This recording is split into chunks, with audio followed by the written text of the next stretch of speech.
Agad nirespondehan ng isang pulis sa Taguig ang babaeng ito na sa bangketa na inabutan ng panganak. Pagdating ng pulis, halos nakalabas na ang ulo ng sanggol. Bagamat wala raw siyang karanasan o training sa pagpapaanak, umalalay siya para maayos sa mailuwal ng ina ang sanggol. Ang kwento ng nanay, papunta na talaga siya ng ospital para magsilang pero napaanak na siya pagdating pa lang sa plaza. Dahil naipit sa traffic ang police mobile, isinakay na lang ng pulis sa tricycle ang mag-ina at nadala naman sa isang lying-in clinic. Sinakal hanggang malagutan ng hininga ang isang babaeng 17 anyos sa Lipa, Batangas. Ang kanyang bangkay itinapon sa harap ng kanilang bahay. Nakatutok si Von Aquino. Wala akong nagawa dahil wala ako dito. Labis ang hinagpis ni Elma sa sinapit ng kanyang 17 anyos na babaeng kapatid. Bangkay na kasi niyang nadatna ng kapatid nitong January 22 sa damuhan sa tapat ng kanilang bahay. Gusto ko po siyang dali na sa ospital na baka sakaling mabuhay pa siya. Tinapon lang siya na parang baboy, na parang basura.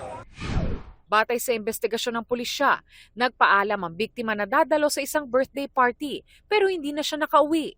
Suspect sa krimen ang dating kinakasama ng biktima na nakipagkita umano para magbigay ng sustento sa kanilang anak. Selos ang tinitingnang motibo sa krimen. Hawak na ng pulisya ang suspect na umaming sinakal ang biktima. Maharap siya sa reklamong murder. Hanggang nabubuhay siya, hindi ko siya mapapatawad. Sorry, mababalik ba yung kapatid namin ng ganon?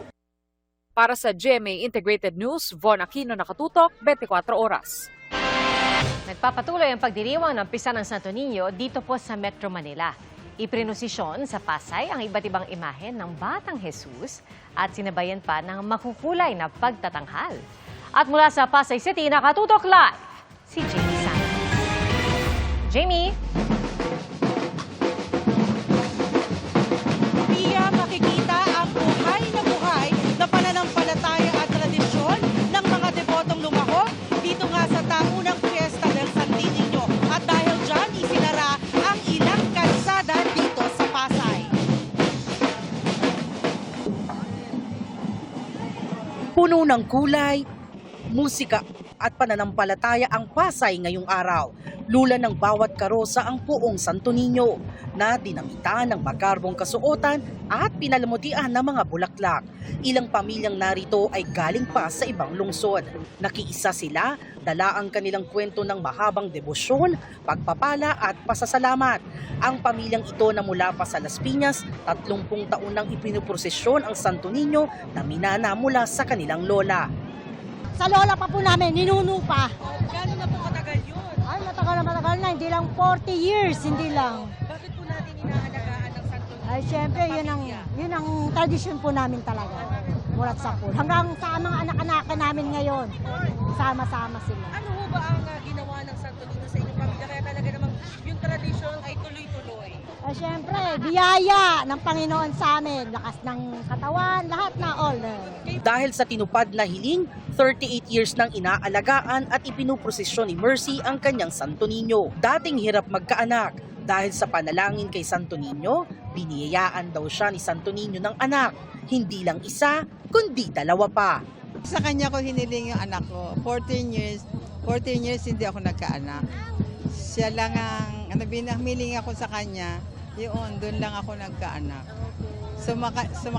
Sumayaw ako dati sa Obando, sa lahat, wala. Pero sa kanya lang ako humiling. Kaya po, matapos po kayo mabiyayaan ng anak, tinuloy niyo Nung binayayaan ako, binigyan ako ng anak, pinangako namin sa kanya, pag binigyan niya kami ng anak, binigyan niya kami ng anak, taon-taon ipaparada namin siya, bibigyan namin siya ng sariling ati-atihang karosa.